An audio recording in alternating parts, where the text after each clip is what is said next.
Je lis du livre de Daniel, chapitre 6, au verset 8, ce qui suit.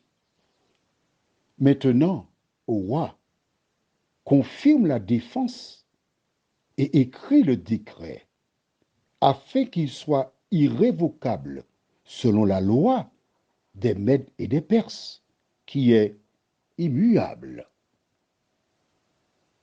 Prions. Notre Seigneur et notre Dieu, les agents de l'ennemi sont des malins. Comme j'ai eu l'occasion de dire, tu enlèves de malin les deux dernières lettres, le IN. Ils sont animés par le mal. Tandis que nous méditerons ce verset, nous comptons sur toi, Seigneur, afin que nous puissions chaque jour nous laisser conduire par ton esprit et être conduits par toi, céleste guide. Cette grâce, nous te la réclamons au nom de Jésus et pour ta gloire éternelle. Amen. Quand j'étais en classe, j'ai appris la récitation Le renard et le corbeau.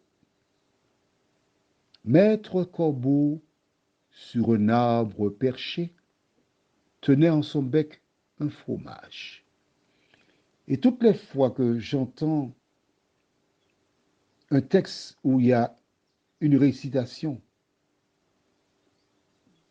j'ai une grosse pensée pour un homme. Il s'appelle Lambert Lampin. À l'occasion d'une soirée de jeu, on demanda de réciter le laboureur. Et l'homme âgé commença à réciter le laboureur que j'avais oublié. Ça m'a marqué. Et dès que j'entends parler de récitation, je pense à lui. Un souvenir. Ces hommes font exactement comme la fable, le corbeau et le renard. Ils ont étudié tous les points. Ils sont arrivés à la conclusion, bon, nous savons que le roi aime Daniel. Lui proposer la loi, ce n'est pas suffisant. Nous allons demander une clause qu'il puisse signer la loi. Parce que lorsque lui va signer, ce sera irrévocable. Il ne pourra pas revenir dessus, l'affaire sera pliée. Dans les moindres détails, ils ont bien ficelé leur affaire.